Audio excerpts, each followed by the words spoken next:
নবী করিম সাল্লাল্লাহু আলাইহি ওয়াসাল্লামের একটি হাদিস পড়েছি, লা তাহকিরান্না মিনাল মা'রুফি শাইআ।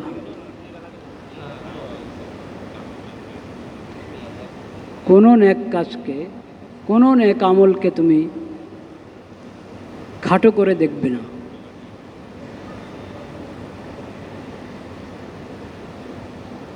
কোনো নেক আমল, একবারে সহজ নেক আমল, ছোট থেকে ছোট নেক আমল, ওটাকে হালকাভাবে দেখবে না, এটা করলে আর কি হবে, থাক না।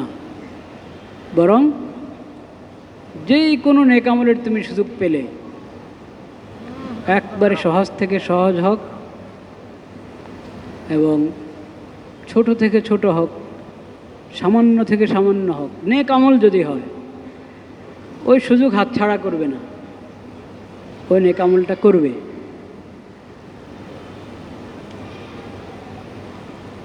এমনকি তোমার মুসলিম ভাইয়ের সঙ্গে সাক্ষাৎ হলো, হাসি মুখে তার সাথে সাক্ষাৎটা করো।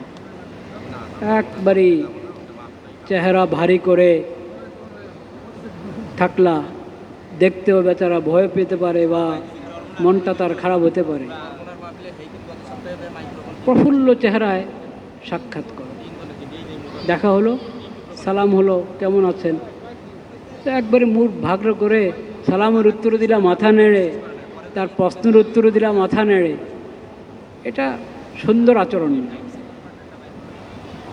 তো এই যে ছোট্ট একটা আমল, যে এক ভাই সাথে সাক্ষাৎ হলো, সাক্ষাৎটা যাতে সুন্দর হয়, তার জন্য আনন্দের কারণ হয়, কোনো ভয়ের কারণ তো নাই, তার মন খারাপের কারণ না হয়, এই ছোট আমলটা, এটা তুমি ছাড়বে না, এই আমলও করো।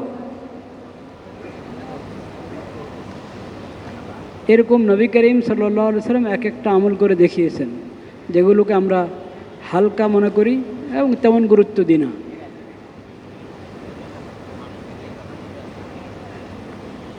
যেমন এই হেদায়েত, লা তাহকিরান্না মিনাল মা'রুফি শাইআ, কোনো নেক আমলকে হালকা ভেবে ছাড়বে না। ঠিক নবী করিম সাল্লাল্লাহু আলাইহি ওয়াসাল্লাম বলেছেন, ইয়াকি ওয়া মুহাক্কারাতিজ যুনুব, গুনার কাজ। একটা পরিভাষা তো আমাদের আছেই, কবিরা গুনাহ, সগীরা গুনাহ।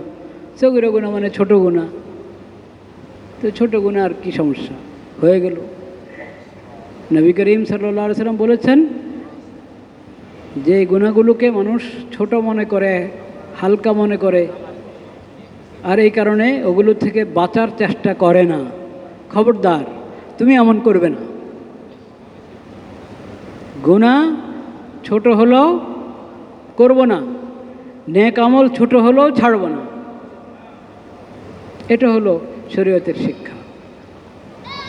ইদা জুলজিলাত, যে সূরাটা আছে না, সূরাতুজ জিলজাল, ওই সূরার ওই শিক্ষাটাই নবী করিম সাল্লাল্লাহু আলাইহি ওয়াসাল্লাম 2 হাদিসে বলেছেন, ফামান ইয়ামাল মিসকালা যাররাতিন খায়রান ইয়ারাহ ওয়া মান ইয়ামাল মিসকালা যাররাতিন শাররান ইয়ারাহ।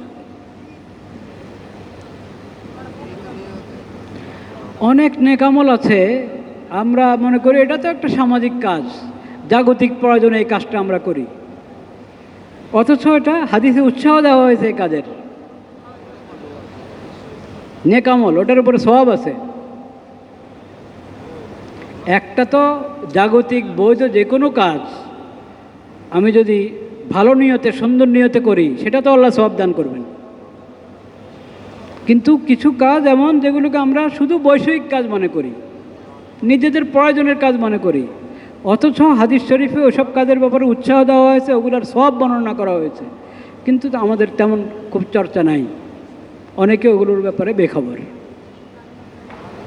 একটা আমল, গাছ লাগানো, খুব চর্চা আছে না আমাদের দেশে, গাছ লাগান, পরিবেশ বাঁচান, বলে কি না, গাছ বাঁচান, পরিবেশ বাঁচান, সবুজায়ন, সব জায়গায় সবুজ, কৃত্রিম সবুজ না, বাস্তব গাছের সবুজ। সবুজ অনেক গুরুত্বপূর্ণ নেয়ামত আল্লাহ তাআলার। সবুজ আল্লাহ তাআলার অনেক বড় গুরুত্বপূর্ণ নেয়ামত। বৃক্ষ গাছ আল্লাহর নেয়ামত। আমাদের নিয়ম হলো, কখনো আমরা আমাদের ইসলামী শরীয়তের বিষয় জানি না যে আমাদের শরীয়তের মধ্যে এটা আছে, ওগুলো আমরা পশ্চিমাদের থেকে ধার নিতে যাই, তাদের কাছ থেকে আসে, তা আমাদের সরকার বলে, আমরাও বলি।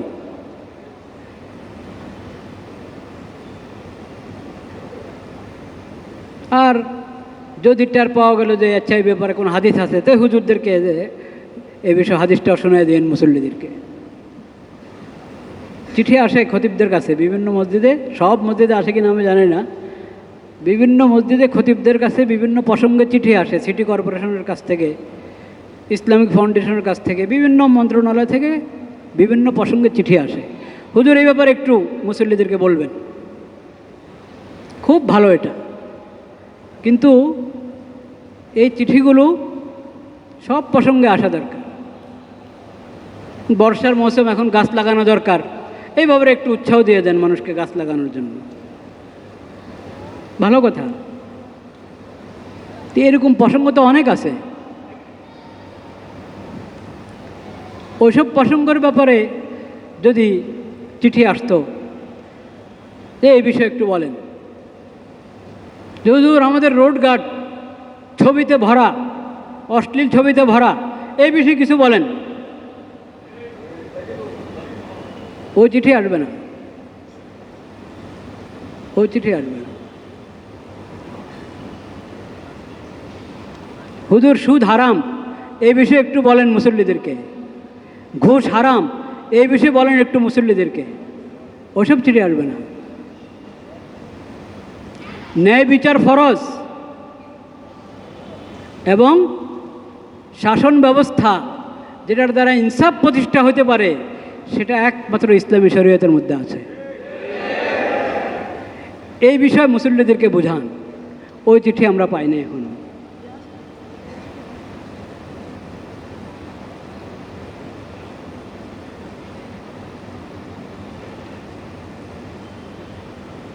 লা ইলাহা ইল্লাল্লাহ। তো গাছ লাগানোর অনেক ফজিলত।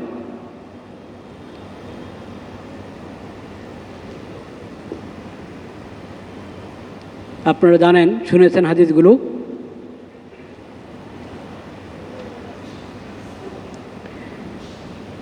আনাস রাদিয়াল্লাহু তাআলা আনহু থেকে বর্ণিত, হাদিসটি বুখারী শরীফ, মুসলিম শরীফ দোনো কিতাবে আছে। আনাস রাদিয়াল্লাহু তাআলা আনহু থেকে বর্ণিত, নবী করিম সাল্লাল্লাহু আলাইহি ওয়াসাল্লাম বলেছেন, মা মিন মুসলিমিন ইয়াগরিসু গারসান আও ইয়াজরাউ যারআন ফায়াকুলু মিনহু তায়রুন আও ইনসানুন আও বাহিমাতুন ইল্লা কানা লাহু বিহি সাদাকা। যে কোনো মুসলিম একটা চারা লাগালো, গাছের একটা চারা লাগালো, আও ইয়াজরাউ যারআন, বা ফসল বোনালো, ফায়াকুলু মিনহু তায়র,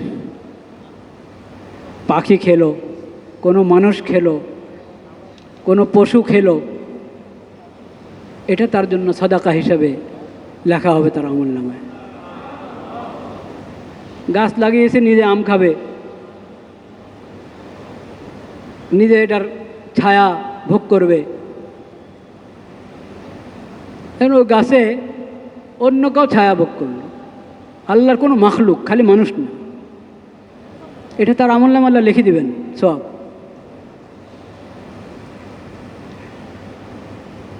ফল গাছের নিচে পড়েছে, একজন উঠে নিয়ে খেলো, আল্লাহ তার আমলনামা লিখে দিবেন। যতদিন এই গাছ চলতে থাকবে, যতদিন এই গাছ থেকে কেউ না কেউ কোনো না কোনোভাবে উপকৃত হবে, এ সব সওয়াব আল্লাহ তার আমলনামা লিখবেন।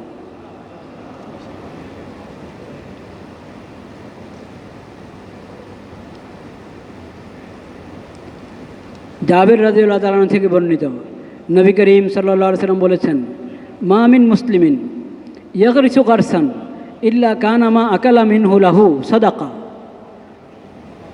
ইল্লা মা উকিলা মিনহু লাহু সাদাকা ওয়া মা সুরিকা মিনহু লাহু সাদাকা ওমা আকালা সাবউ মিনহু ফাহুয়া লাহু সাদাকা ওমা আকালাতি তৈরু ফাহুয়া লাহু সাদাকা ওয়ালা ইয়ারজাউহু আহাদুন ইল্লা কানা লাহু সাদাকা। ওই বিষয়টা আরও বিস্তারিত নবী করিম সাল্লাল্লাহু আলাইহি সাল্লাম বলেছেন। এমনকি ও গাছ থেকে কেউ চুরি করে নিয়ে গেছে ফল, নিয়ম হলো আরেকজনের গাছের ফল যদি গাছের নিচে পড়া থাকে, এক দুটা পড়া আছে, তো আপনি নিলেন খেলেন, সাধারণত অনুমতি থাকে এটা।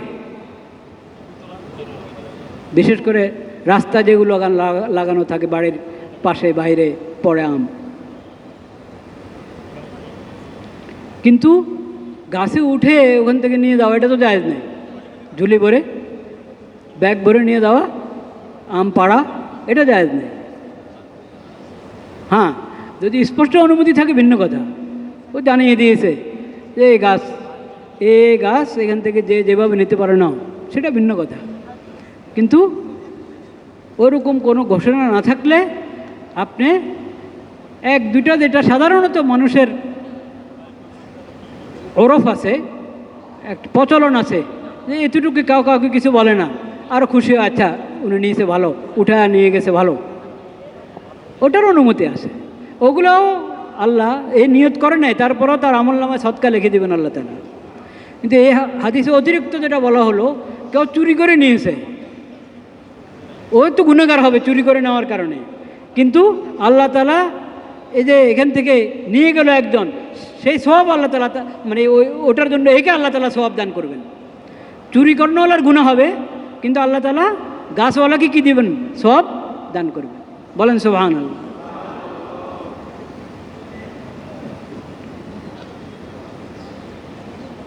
এরকম অনেক হাদিস, একটা তো এমন যে শুনে অবাক হবেন।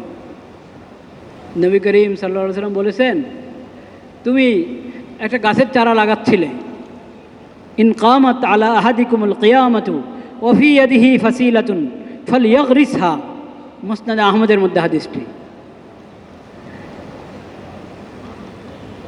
একটি গাছ লাগানোর ইচ্ছে করলেন, তো এখন আপনি ঝুঁকছেন, এটা লাগাবেন, লাগান নাই, এখনও লাগানো শুরু করতে পারেন নাই, ইচ্ছা করেছেন, ঝুঁকছেন, ওই সময় কিয়ামত হয়ে গেছে, মানে কিয়ামত শুরু হয়ে গেছে। আখিরি জামানার কথা, কিয়ামত শুরু হয়ে গেছে, তো কী করবা? আরে এখন গাছ লাগায় লাভ হবে কি? ফেলে দিবা? নবী করিম সাল্লাল্লাহু আলাইহি ওয়াসাল্লাম বলেন, তুমি তোমার কাজ সারো, লাগাইয়া দাও। কি করো? লাগিয়ে দাও। এটা আখিরি নবীর বক্তব্য হতে পারে, এটা নবীর বক্তব্যের মধ্যে হতে পারে, নবীর হাদিসে এটা হতে পারে। লা ইলাহা ইল্লাল্লাহ, লা ইলাহা ইল্লাল্লাহ। আর একটা মৌলনীতি নবী করিম সাল্লাল্লাহু আলাইহি সাল্লাম বলে দিয়েছেন, মৌলনীতি বলে দিয়েছেন নবী করিম সাল্লাল্লাহু আলাইহি সাল্লাম। সাহাল ইবনে মুআয রাদিয়াল্লাহু তাআলা আনহু হাদিসটি বর্ণনা করেছেন, মান বানা বুনিয়ানান মিন গায়রি যুলমিন ওয়ালা আতিদাইন আও গারাসা গারসান ফি গায়রি যুলমিন ওয়ালা আতিদাইন কানা লাহু আজরুন জারিন মান তাফা বিহি মিন খালকিল্লাহি তাআলা তাবারাকা ওয়া তাআলা।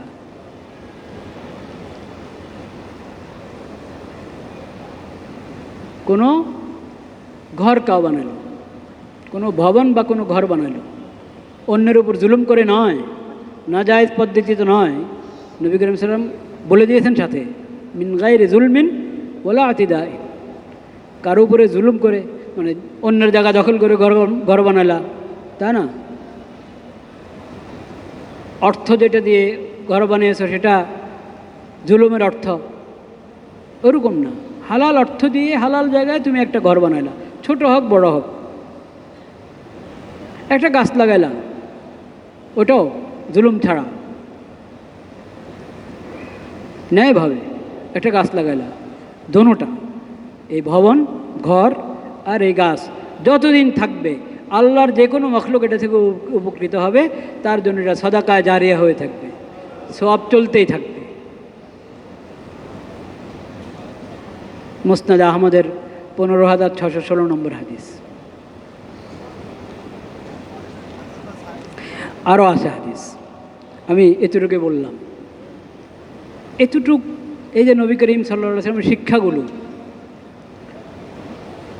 এই পর্যন্ত, এটা আমাদের বুঝে আসে সহজে, আমাদের বুঝে আসে সহজে। গাছ লাগানোর কত ফায়দা আমরা জানি। আচ্ছা, আমাদের নবীজি এমন উপকারী, এমন গুরুত্বপূর্ণ একটা জরুরি কাজের উপরে আমাদেরকে সতর্ক করেছেন, উদ্বুদ্ধ করেছেন, আমাদের কাছে ভালো লাগে, খুশি লাগে।